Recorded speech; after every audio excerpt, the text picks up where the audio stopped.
Welcome to the deep dive.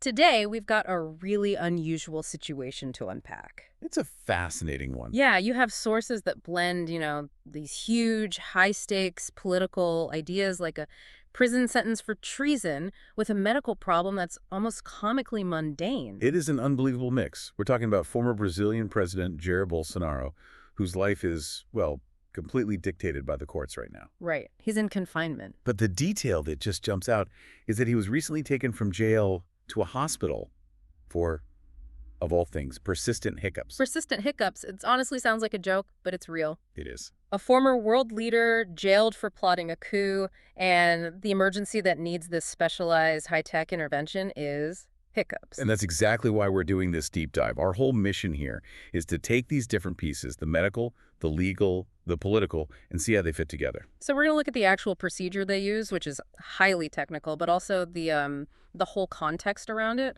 Exactly. The legal status, his chronic health issues.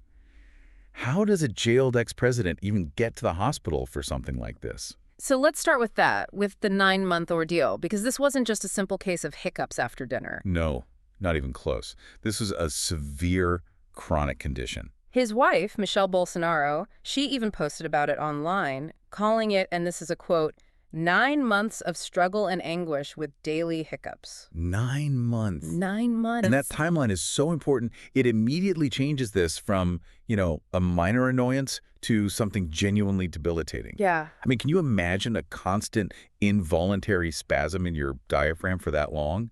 Sleep would be impossible. Eating, just miserable. So when hiccups go on that long, it's a sign of a much deeper problem. It often is, yeah. It signals some kind of underlying irritation, and it absolutely requires an expert to step in. And the intervention itself, it sounds intense. The sources say doctors performed a phrenic nerve block procedure. It's a very precise medicine. So what does that mean, to block a nerve? Why is that the go-to solution here?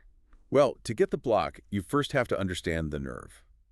Our sources point to medical literature that describes the phrenic nerve as a really vital motor nerve. It starts way up in the neck. In the neck? Yeah, from the cervical vertebrae, C3, C4, and C5. There's actually a classic medical school mnemonic for it. C3, C4, C5, keep the diaphragm alive. I like that. C3, C4, C5, keep the diaphragm alive. That immediately tells you how critical it is for breathing. It's everything. That nerve is basically the electrical wire that runs down and controls the diaphragm. The big muscle that separates your chest and abdomen. Exactly. And it's what drives every breath you take. A hiccup is really nothing more than an involuntary spasm of that muscle. So if the hiccup signal is coming from that phrenic nerve, then blocking it is like, what, temporarily cutting the power? That's a great way to think about it. They're not permanently cutting anything, of course. Doctors use really advanced imaging, like an ultrasound, to find the exact spot on the nerve in the neck. And then they inject a local anesthetic, sometimes with a steroid, right next to it. That anesthetic just temporarily numbs the nerve, stopping those chaotic signals that are causing the spasm. Which would bring immediate relief, I imagine. But it sounds risky too, right? You're talking about the main muscle for breathing. It is high risk, Yeah. and that's why they often do one side at a time. The sources were clear that the doctors first blocked the right phrenic nerve. Okay, just the right side first. But what really tells you how severe this was is what they planned next. They scheduled a second procedure just 48 hours later to block the left one. Wow. So they were dealing with an issue so bad they needed to do both sides, but they did it in stages, probably to make sure his breathing wasn't compromised. Exactly. It shows a really careful, professional approach to a very chronic problem. And the good news, for him at least, was that the doctor said that first procedure went well. The block worked. It's incredible, all this specialized medicine for hiccups. But as you said, the hiccups were almost a side story to why he was even in the hospital in the first place. And that's the pivot. The nerve block was on a Saturday. But Bolsonaro, who's 70, he had actually been admitted earlier that week on a Wednesday For hernia surgery. for a scheduled hernia surgery, a much more common procedure, but in his case, it's what triggers this whole series of events. And that hernia surgery is where his legal status just comes crashing into the medical reality. He's not just any patient. He's not. That's the context you cannot forget. Yeah. Bolsonaro is serving a 27-year prison sentence. 27 years. His home address right now is a cell in the federal police jail in the capital. So every single trip outside those walls is an extraordinary legal move. And that sentence, I mean, that's a historic sentence for a former president. It's worth reminding everyone what he was convicted of. The sentence came down from Brazil's Supreme Court back in September of 2022. The conviction itself was for plotting a coup. To overturn his election loss. Specifically, yeah. Attempting to overturn his election loss, which, as we know, led to the January 8th riots. So you have a man in jail for trying to subvert the very democratic system that is now, ironically, responsible for making sure he gets medical care. That's the profound dichotomy here. The system he tried to overthrow is now mandated by its own humanitarian principles to provide him with specialized care. And that care meant he had to be temporarily released. It did. And the person who had to authorize it is a key figure in this whole story. Yeah. Justice Alexandre de Moraes. Right, de Moraes. Why is he so central here? Well, he's a huge figure on Brazil's Supreme Court. And, crucially, he's been the lead investigator, the main overseer of all the anti-coup proceedings.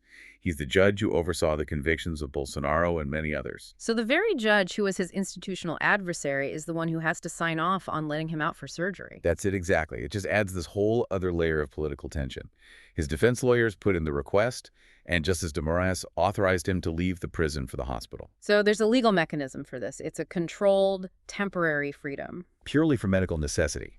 It's the system trying to balance justice and, basic humanitarian needs. Okay, let's go back to the hernia surgery itself.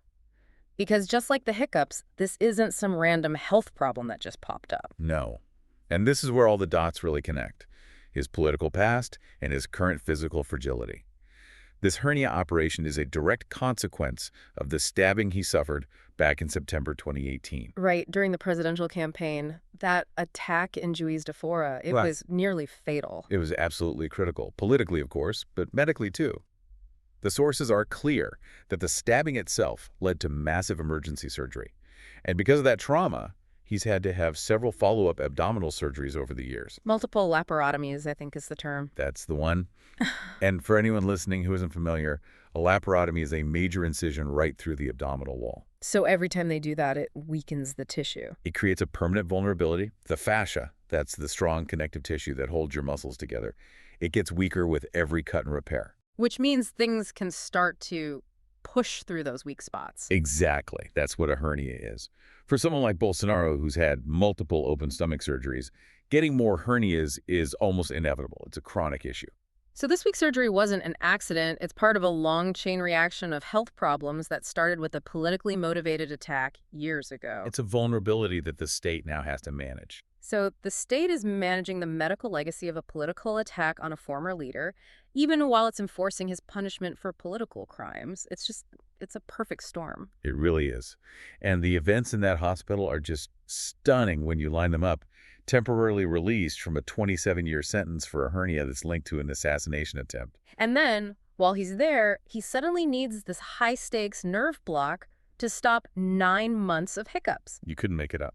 And even with all of that going on, the surgery, the nerve block, the confinement, the politics don't stop. Not for a second. That's what our sources highlight. Even while he's in the hospital recovering, he's still playing the political game. How so?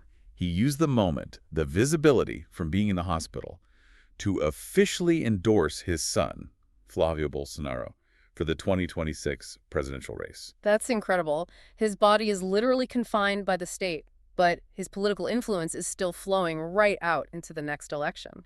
It proves that containing a figure like him is about more than just a jail cell. He's still a major political player. He absolutely is. But we have to remember the legal reality here.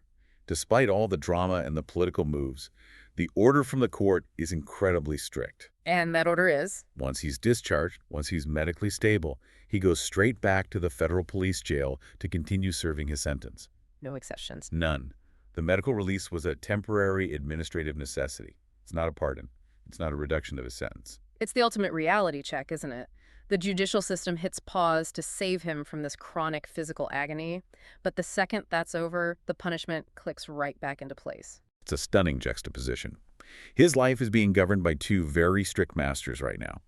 Medical necessity, which demands this incredibly invasive procedure on a vital nerve. And judicial mandate, which demands he be confined for decades. What a deep dive. We've gone from the nitty-gritty of blocking the C3, C5 nerve pathway for hiccups, all the way to the legal reality of a 27-year sentence, authorized by the very judge whose authority he tried to undermine. It's really something. And it just makes you step back and realize that the human body, it has its own schedule. The physical fallout from his political life, that stabbing in 2018 is still dictating his day-to-day reality, almost more than his conviction is. Which leaves us with a really big question for you, the listener, to think about. Given Bolsonaro's chronic and complex health issues, all stemming from that 2018 attack and his current 27-year sentence for the coup plot, what does this constant management of his health reveal? What does it say about the challenge of balancing justice with the necessary humanitarian care for high-profile prisoners? It forces the state to make these huge decisions, not based on the crime, but on the fragility of the criminal's body, something to mull over.